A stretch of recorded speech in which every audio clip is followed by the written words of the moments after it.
दोस्तों next financial year से 12,75,000 तक सैलरी है या पेंशन है, कोई भी टैक्स नहीं है। लेकिन उसके अलावा भी बहुत सारी डिडक्शंस ऐसी हैं जो आप प्लानिंग करके, क्योंकि अभी नया साल आने वाला है फाइनेंशियल ईयर, आप अपनी टैक्स प्लानिंग प्रॉपर तरीके से कर सकते हो। आज मैं आपको करीबन 28 ऐसी नई डिडक्शंस बताऊंगा जो न्यू टैक्स रिजीम में अलाउ है 12,75,000 की सैलरी के बाद भी। वीडियो को आखिर तक देखिएगा क्योंकि ये है इंडिया का इकलौता प्रैक्टिकल चैनल एक्सपर्ट सी सचिन।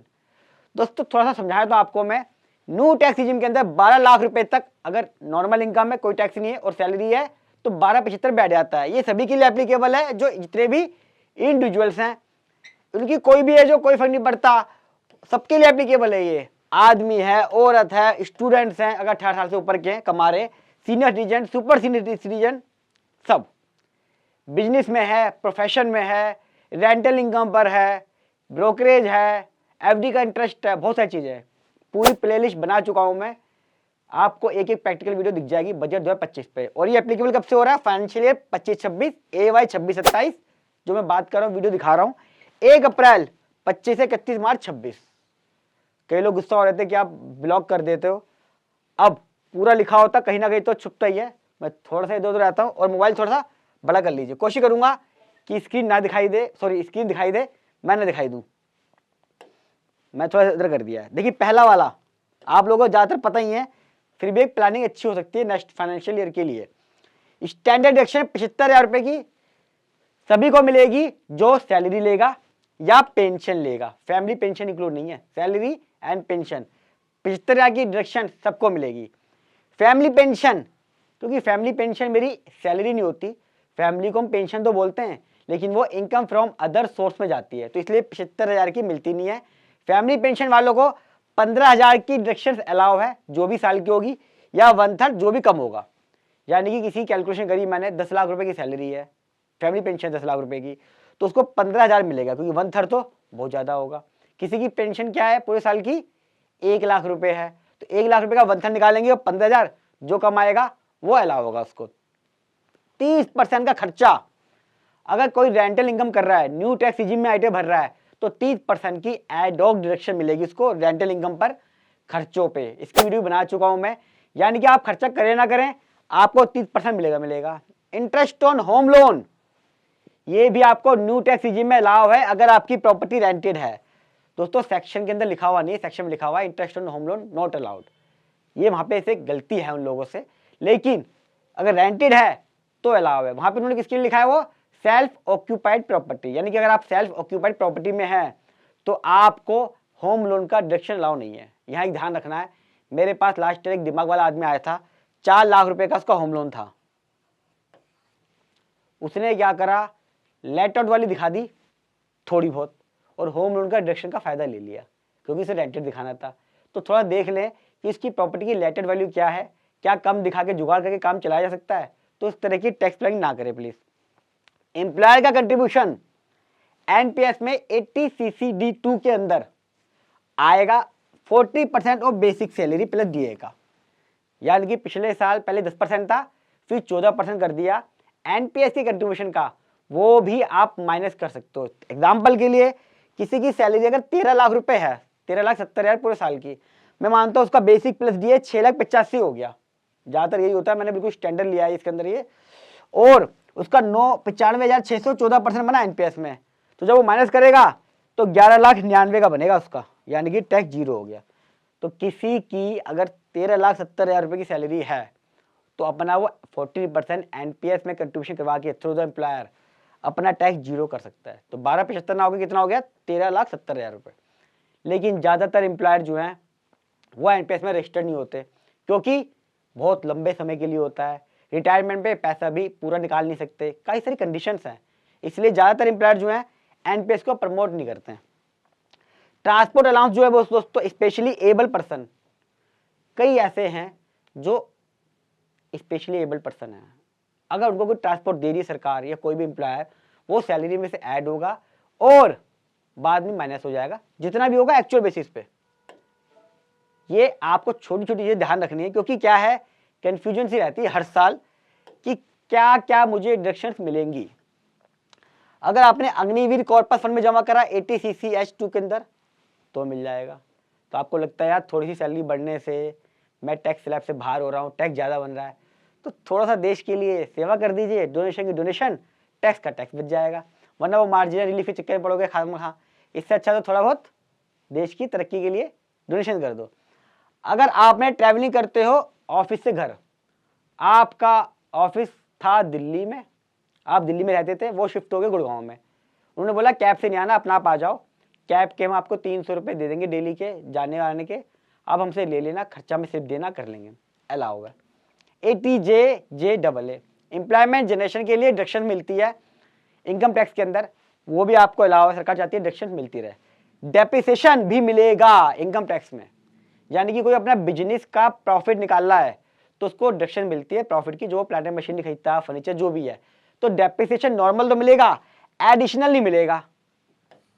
कुछ केस ऐसे भी क्राइटेरिया जहां पर इनकम टैक्स सेक्शन के अंदर एडिशनल डेप्रिसिएशन भी कैलकुलेट होता है, तो वो आपको नहीं मिलेगा। नॉर्मल डेप्रिसिएशन सरकार कह रही है माइनस कर लो। सोचिए आप, ये डिडक्शन बहुत बड़ी है, यानी कि आपको डेप्रिसिएशन का फायदा मिल रहा है, उसके बाद आपका 12 लाख का प्रॉफिट आएगा, फिर आपको टैक्स पे करना है। कोई भी अलाउंस आपको जो मिल रहा है ट्रैवलिंग के लिए एम्प्लॉयमेंट ट्रांसफर करने पे, यानी कि मैं दिल्ली में काम करता हूं, मेरी कंपनी चली गई बॉम्बे में, या बॉम्बे में कोई ब्रांच थी, वहां पे मेरे को शिफ्ट किया जा रहा है, तो कह रहे हैं कि आप यहाँ पे ट्रांसफर हुई, आप यहाँ पे 1 महीने रहेंगे, हम आपका सारा खर्चा करेंगे, आने जाने का सामान का जो भी होगा 2 लाख रुपए आपको लमसम दे रहे जी, ये लीजिए। तो जो कोई भी एम्प्लॉयर देता है अपने एम्प्लॉय को 2 लाख, वैसे प्रक्यूरी माना जाता है, उसको टैक्स लगता है। लेकिन यहाँ पे क्या है, उन्होंने मना कर दिया है कि भैया 2 लाख रुपए आप दो, ठीक है, आप सैलरी में ऐड भी करो, लेकिन आपको उसकी एग्जम्पशन भी देनी पड़ेगी न्यू टैक्स रिजीम में, वरना कोई शिफ्ट ही नहीं होगा। वो बोलेगा भाई मैं तो खर्चा कर रहा हूँ, मैं क्यों जाऊँगा बॉम्बे में, 2 लाख में टैक्स भी पे करूंगा। हमने कहा कोई बात नहीं यार, न्यू टैक्स रिजीम के अंदर माफ करते हैं। इंटरेस्ट दोस्तों, जैसे एफडी का इंटरेस्ट है, पूरा पूरा टैक्स है इसके ऊपर, आपका सेविंग का इंटरेस्ट है, पूरा पूरा टैक्स उसके ऊपर लगेगा।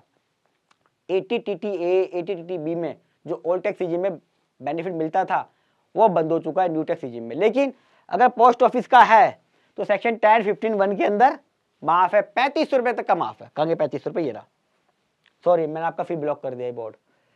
3500 रुपए अमाउंट छोटा है, लेकिन अगर इस 3500 रुपए की वजह से आप 1275 के स्लैब में आ गए या 12 लाख में आ गए तो कितनी बल्ले बल्ले, कई बार 1000-2000 रुपए की डिडक्शन भी आपको मोटे टैक्स से बचा लेती है। ग्रेच्युटी 20 लाख रुपए तक की माफ है प्राइवेट एम्प्लॉइज की ड्यूरिंग द एम्प्लॉयमेंट। कभी वो छोड़ता है तो ग्रेच्युटी उसको मिलती है, पहले उसकी सैलरी में ऐड होती है, फिर उसको उसकी एग्जम्पशन मिलती है। न्यू टैक्स रिजीम में पूरी पूरी माफ है, ये डिडक्शंस भी अलाउ है 20 लाख की। देखो दोस्तों कितनी प्रैक्टिकल वीडियो है।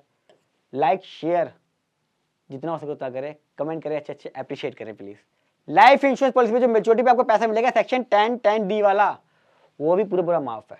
कई सारी कंडीशंस हैं, अगर आपका प्रीमियम 25% से ऊपर हुआ during the year, some insurance ज्यादा हुआ, कई सारी कंडीशंस हैं जहाँ पे आपको टैक्स लग जाता है। लेकिन न्यू टैक्स रिजीम के अंदर उनको पूरा पूरा माफ कर दिया गया। तो लाइफ इंश्योरेंस आपका जब मेच्योर हो तो पहले इनकम में ऐड होता है और फिर उसकी एग्जम्पशन मिल जाती है सेक्शन 10(10)(d) के अंदर, तो 0 टैक्स हो जाएगा इस तरीके से। यहाँ पे मैं बात समझाऊं, होता क्या है कि पहले आपकी इनकम में कुछ ऐड होती है, फिर सेक्शन 10 के अंदर जो एग्जाम की सेक्शन है उसमें माफ होता है।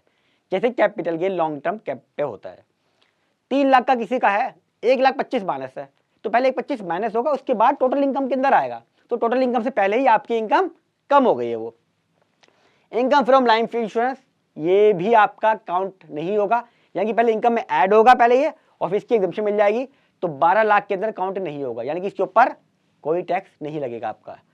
एग्रीकल्चर फार्मिंग कई सारे केस हैं, रबड़ का अलग है, टी का अलग है, जिसमें 40-60 60-40 की रेशो आती है। और जो भी लोग एग्रीकल्चर कमा रहे हैं सेक्शन 10 में, उसकी भी आपको न्यू टैक्स रिजीम के अंदर एग्जम्पशन मिलेगी। हाँ, आपको अपनी इनकम में ऐड करना पड़ेगा पहले, फिर वो टैक्स रिबेट का जिस तरह से कैलकुलेशन है, मार्जिन रिलीफ, वो मिलती है एग्रीकल्चर के केस में। उस पर भी एक वीडियो अलग से डालूंगा मैं कैलकुलेशन के साथ। लीव इनकैशमेंट पे पूरा पूरा न्यू टैक्स रिजीम में माफ है सेक्शन 10(10)(a) में। रिटायरमेंट पे जो भी मिलेगा वो, और जितने भी आपके रिटायरमेंट कम डेथ के बेनिफिट है वो सब मिलेंगे। ग्रेच्युटी मिले, कुछ भी मिले आपको रिटायरमेंट पे, आपकी सैलरी में ऐड होगा नो डाउट, पर बाद में वो माइनस होगा, न्यू टैक्स रिजीम में अलाउ है। जितनी भी डिडक्शन है आपके सेक्शन 54 से 54F के अंदर, वो भी न्यू टैक्स रिजीम में अलाउ है। पीपीएफ और सुकन्या का चाहे मेच्योरिटी हो या इंटरेस्ट, आपका पूरा पूरा माफ है। कई लोग डर रहे थे कि यार ये पहले इनकम में ऐड होता था हमारी पीपीएफ का और फिर हम उसको लेस करते थे, एग्जम्पशन लेते थे एटीसी वगैरह के अंदर। अब क्या होगा, एटीसी तो बंद हो गया, मान लिया मैंने एटीसी बंद हो गया, फिर भी पीपीएफ और सुकन्या का सेक्शन 10 के अंदर एग्जम्प्ट है, तो आप पहले अपनी इनकम में ऐड करेंगे और टोटल इनकम से पहले ही इसको लेस कर देंगे एग्जम्प्ट के केस में, न्यू टैक्स रिजीम में, ताकि जब टोटल इनकम आए और वो 12 लाख ही रह जाए तो आपको पूरा पूरा रिबेट मिल जाए और टैक्स जीरो लगे न्यू टैक्स रिजीम में। दोस्तों, आपको कोई प्रिक्विजिट मिल रहा हो, कोई बेनिफिट मिल रहा हो और आप चाहते हो कि क्या न्यू टैक्स रिजीम में उसको मैच कर सकते हैं सैलरी में से, कमेंट बॉक्स में मेरे को लिख दीजिएगा, मैं आपको उसका प्रॉपर तरीके से लीगल आंसर दूंगा। और दोस्तों, वीडियो अगर प्रैक्टिकल अच्छी लगी हो तो लाइक कीजिएगा और फर्स्ट टाइम हमारे मेरे चैनल को सब्सक्राइब कर लें। इंडिया का इकलौता प्रैक्टिकल चैनल है जो बजट के एक एक टॉपिक को प्रैक्टिकल वे में कंप्यूटेशन कैलकुलेशन के साथ आपको दिखा रहा है। और जितना हो सके मैं कहूँगा इस वीडियो को व्हाट्सएप फेसबुक सब जगह शेयर करें। और वीडियो बड़ी इंपॉर्टेंट है दोस्तों, 12% तो माफ है ही, लेकिन अगर एम्प्लॉयर एनपीएस में कर रहा है और 13,70,000 तक सैलरी है तो आप अपनी प्रॉपर टैक्स प्लानिंग कर सकते हो एनपीएस में कंट्रीब्यूशन करके, जैसे मैंने वीडियो में बताया। तो जितना हो सके फेसबुक व्हाट्सएप सब जगह शेयर करें कि बजट 25 के बाद कौन कौन सी ऐसी डिडक्शंस हैं जो अभी भी न्यू टैक्स रिजीम में मिलेंगी। जल्द मिलूंगा अगली वीडियो में, तब तक नमस्कार।